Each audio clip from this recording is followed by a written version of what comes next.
Hey there, community, and welcome to the Providence podcast. I'm Sister Leslie, and I'm so glad you're here. Happy Easter. It's good to walk this way of joy with you.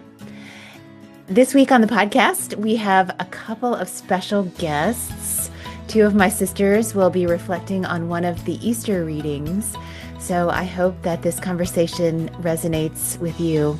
We're so glad to have you with us in our circle of conversation. The Providence podcast is brought to you by the Sisters of Divine Providence of Kentucky through our outreach ministry called GodSpace. You can stay connected with GodSpace at godspacecommunity.com. And now I can't wait for you to meet my sisters, so we'll get started with our conversation.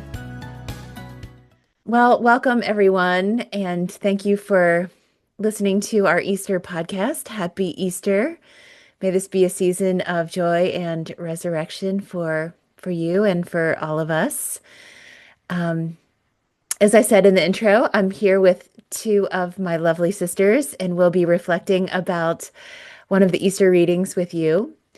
And we'll start with some introductions, so you know who you're talking with. And we hope this does feel like a conversation that you're entering into with us, that you're in our circle here. I'm Sister Leslie. You know me all too well. Okay, I'm Sister Teresa, and I have been a Sister of Divine Providence for a lot of years. I can't even think of how many. My main ministry was Montessori education for most of my ministerial life. Presently, I am assisting our administrator here at our retirement home and just doing whatever is helpful to keep our sisters engaged and just being happy to be alive. So that's my main ministry right now. And so happy to be with you all today. Thanks, Teresa.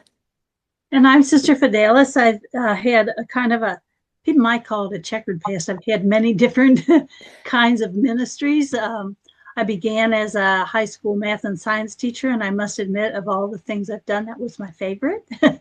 I've also been formation director and a parish minister and a university professor.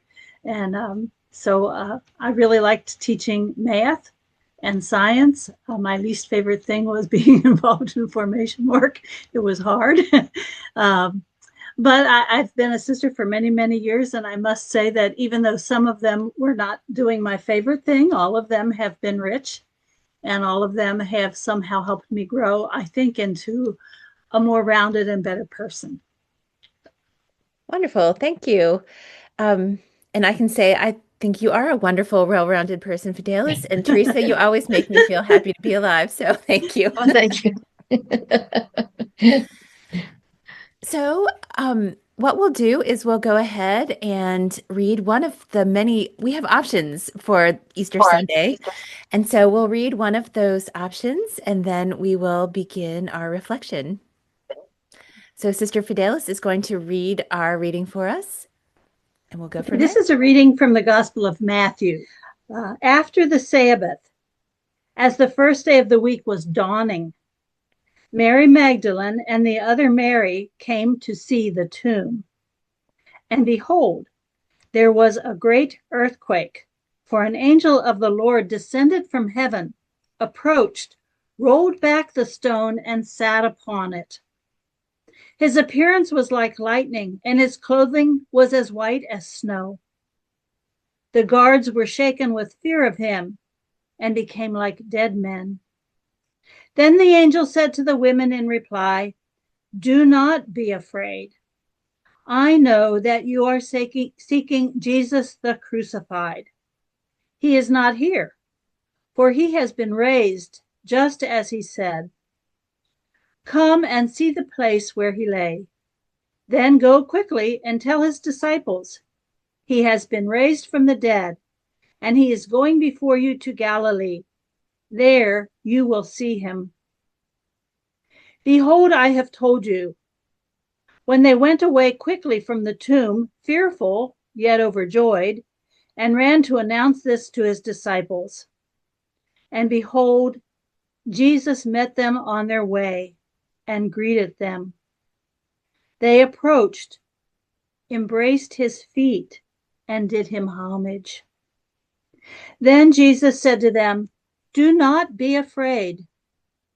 Go, tell my brothers to go to Galilee, and there they will see me." The word of the Lord. Thanks be to God. To God. And so we'll each do a little bit of reflecting and sharing about what we notice, what the Spirit is speaking to each of us, how it relates to our lives and spirituality. I guess one of the things that, as I was listening to the reading, that really kind of stayed with me was the verbs go, go quickly. They came to see the tomb. There was something about the present tense that just really held my attention. And another thing that really kind of stayed with me too was the opposites. The women were fearful yet overjoyed. And I thought, when do I hear that? When have I had experiences of being fearful yet overjoyed? And as I thought about that a little bit, I thought, I think I have, like um, when I think about first profession, I was fearful. I thought, can I do this? Um, but there was a deep, deep joy in within the midst of that fear. It was kind of a mixed thing, and I don't know if that's the same thing that these women felt. Same time, I went into a classroom with a group of children, young children. That what was going to happen here? Can I do this? And but I wanted to be there. I was joyful. But at the same time, there was this fear inside of me, and these women came to the tomb. I'm not sure what they expected. They came to see the tomb. And then all of a sudden there's this angel that looks like lightning, and the guards. It's like, oh my goodness, how would I have been in that situation? I probably would run the other way. Yeah, really fearful. But they stayed, and then Jesus was right there in front of them. He met them on the way. And that, for me, says a lot about how Jesus works in my life, and I think in a lot of people's lives. Jesus meets us where we are and greets us and then wishes us peace. Don't be afraid. Don't be afraid. And then directs us somehow within that encounter. So those are some of the things that just kind of came at me as I heard the reading. And I was right there on your wavelength too. I also was thinking about um, how they were fearful yet overjoyed. And because I guess really throughout Holy Week and Easter, I'm very in touch with, I guess in my reflection, I try to be in touch with what the experience of the people was like. The people surrounding Jesus, and even Jesus during Holy Week. And so I kind of am very attentive to emotions that are expressed, and I kind of imagine myself there feeling those emotions too. And so I also noticed fearful yet overjoyed. And I also was thinking, gosh, do I do I usually feel those two things at the same time? And I don't know that I often do, but I was also trying to reflect on a time when maybe I did. And I also thought about my profession of vows, and I was thinking I felt both fearful and overjoyed. Like Mhm. I was really scared about, I think mostly about standing up in front of all the people, and maybe saying the vows wrong, or I don't know what I thought, but I was afraid of that, and also maybe a tiny bit apprehensive about the life commitment. That was real, but also overjoyed to be there and to be surrounded by people that I know and love, and just the whole experience. So that was a strong one. And I was also thinking about the No Kings March that a few of us just went to this past weekend, and how, there's a lot of fear in our country from a lot of people. But my goodness, that was an experience of joy and presence, and people were singing and dancing, and it was greeting each other. It felt like kind of a festival. Mhm. So I appreciate that. And I appreciate in this reading the repetition of do not be afraid because, I certainly need to be reminded not to be afraid. And I guess especially when I feel joy. And the women who were gathered needed that reminder too, from the angel and from Jesus. I also took note that when the angels appeared, the big burly guards were so afraid they fainted as if they were dead, and the women just stood there waiting to see what would happen, right? So, Yes. who are the stalwart people in this story? So that's kind of where my thoughts went. I think my thoughts were kind of about just focusing on those women. And, the disciples were hiding, but they were going to the tomb. There was a duty. There was a duty to anoint that body. And I don't care how fearful it was. I don't care what the danger was. They were faithful and they were active and they were going to go there and they were going to do what needed to be done. And I really believe that's because they loved that much. They loved enough that despite the fear, despite anything, they went there. They went there to anoint that body. And so that's their fidelity was part of what struck me. And the other was do not be afraid, because I think they had to be, but they acted fearlessly. They acted fearlessly. And I think it's only love that lets us do that. I mean, I think this is a testimony to how much they truly loved Jesus, and they would risk their lives to anoint his body. It's a motherly thing, in a way, to take care of the body, even if he had died. I'm so impressed with them, and I really love them. And I wish I had their kind of courage to do what I know the faithful person would do, the person who really loved, no matter how hard, no matter what danger it puts you in, they were going to do it. And they were both filled with fear, but also in some sense in the presence of the angels, ultimately having faced their fear and overcome it and were doing what they knew they should do, they were filled with joy. That the coming to that moment of joy involves going through that peace where you don't know, and the peace where you're just acting out of love and have no assurance, and it's scary and all those things. But ultimately, if you do it, if you do what you're called to do, if you do what you know love would push you to do, you will in the end, be overjoyed and filled with joy, and know that love has led to new life. It's an amazing gospel. It really is. And then they meet Jesus. Oh. And the other disciples, they were hiding, and they got to meet Jesus.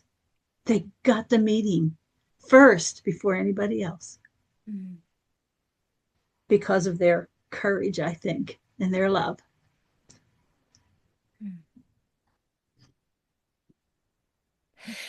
Yeah, that's beautiful. And Yeah. it strikes me, I mean, the what you said about love and acting out of love that helped them to to act even if they were afraid. And you also said they acted fearlessly, but they were afraid. And maybe there's something to that too, that no matter how we feel, it's our actions that matter in the face of things that are scary. That they Mm-hmm. acted out of faith and out of love, and they acted fearlessly even though they were in fact fearful. But they Mm-hmm. maybe that's what courage is, right? Mm-hmm. Yes. So, and they were after they met Jesus, it was like they they couldn't stay in that moment. Jesus says, go, tell the disciples, and I will meet them in Galilee. And that would put some fear into me too. It's like, oh, are they going to believe me? Are they going to think I'm just some kind of a crazy person that, that I had this apparition, and then are they going to laugh me away, or are they really going to believe me? And how am I going to get that message across? And maybe on the way to the disciples, they figured that out, but they didn't get to stay very long with Jesus. It was go immediately and share this. And sometimes when I've had a really deep encounter with Jesus, or just one where there's just some comfort and peace, and I just want to stay there a long time, and that's not what Jesus asks. Mm-hmm.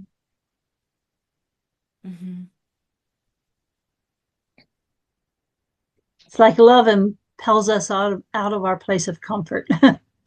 Mm-hmm. Yeah. Yeah. Which is, I mean, beautiful and unfortunate because I like being comfortable so much. Don't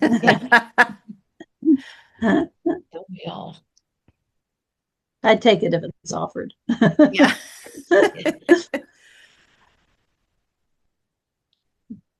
Yeah, you know what? Something you said, Teresa, makes me think about um,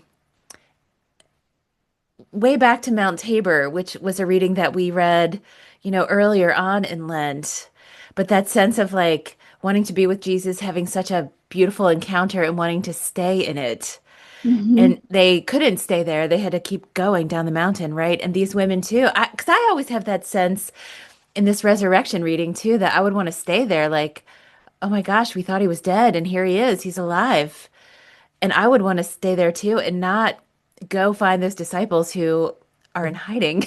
Like they maybe need to work it out themselves. Mm-hmm. Yeah, and I True. think what you're saying is the go is it's also that they had to go into Galilee, which was the place where all of this is going to be rejected. But as you're saying, they got the message to go, well, even if they wanted to stay. And Tracy, you said that too when comfort and Mm-hmm. prayer. You want to stay, but there isn't any staying. There isn't. Not usually. So our reflections really, I mean, we were in many ways like in alignment with what we shared, and our conversation also moved in lots of directions. I think the spirit was really with us. And so we often kind of close our sharing with a call or an invitation or a takeaway that we've heard either in the readings or from each other. And so, is there a call or an invitation that you heard for you? I think it's related partly to some of the things that you and Teresa said, but also as I looked at the reading again, how much movement there is. Mm. It's all going. They were going to the tomb. The angel, came and go here and go there, and they went. And I guess, I guess, I guess there's a call to always be not staying where you are in your faith, in your relationship with Jesus, that there's no matter how much you feel like, okay, it's the resurrection, it's wonderful, let's build 3 tents here or whatever, let's stay here. There isn't any staying. There isn't any staying. And it's really hard, I think, to always be ready to move on from where you are in your life, even in your spiritual life or whatever, to a different place, maybe a place that's more challenging. But that's kind of a takeaway for me, that there's a call here never to settle down and say, I'm finished now, I've reached the goal, but to know that there's more, and that to be in touch with Jesus is to be traveling with him, to be going to meet him somewhere, to be going to Galilee with him, to be going somewhere, not just staying where I am. Mm-hmm. As I listened to all of our conversations and reflected a little bit about what we heard, one of the things that really came at me, I guess, was that these women, they went to the tomb to see the tomb. They had a specific reason for going, something that they wanted to do. And they certainly didn't expect to see Jesus alive, or experience the angel or the guards or anything like that. They just thought they were going to go and see this tomb. And so I know that in my own life, there are times when I have in my own head, or like an expectation, this is how it's going to be. When it isn't like that, I miss the opportunity to see Jesus acting within my life at that particular time, because I didn't expect Jesus to be with me and in a particular way, that Jesus wanted to be with me. So I think the call is to always go approach every situation and life in general with the expectation that Jesus is going to be there, and that I need to recognize, or am called to recognize Jesus working within my life in ways that are unexpected to me, but for Jesus, they are the way that Jesus wants to encounter me at the time, and receive that as gift, and then be able to work within that interaction as a result of that. Yeah, and I think the call that I hear probably comes from what you both have shared too, that idea of both holding fear and joy. And that's maybe okay to have both of those things happening at the same time, especially with our intense life experiences. Sometimes there are multiple ways to feel, but that fear is not necessarily something that has to hold me back.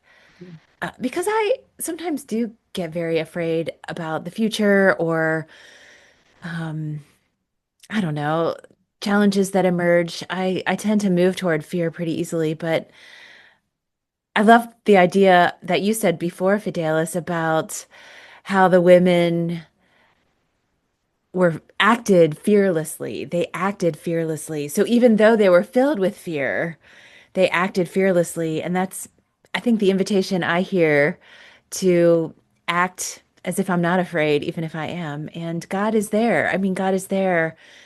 And God is the one who calls me to do it. So therefore, God will show up. And God gives me my why, which, like these women, I hope is love. So is there anything else you want to share before we bring our conversation to a close?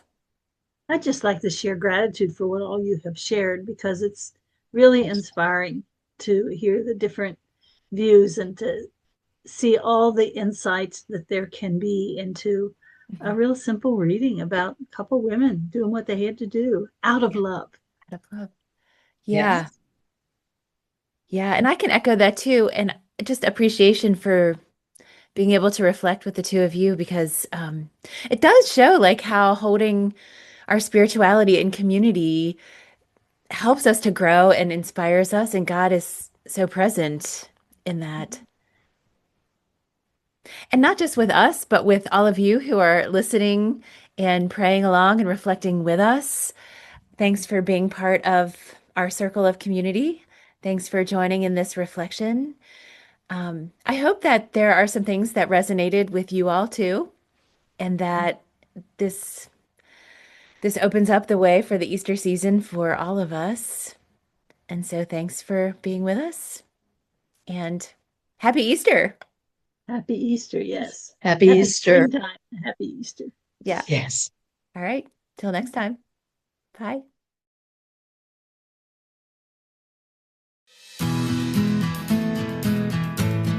Thanks for listening to the Providence podcast. I hope you continue to stay connected with God's space, and of course, the Sisters of Divine Providence of Kentucky. As you continue your spiritual journey, May you notice all the ways that God cares for you, and may we all take good care of each other. Peace.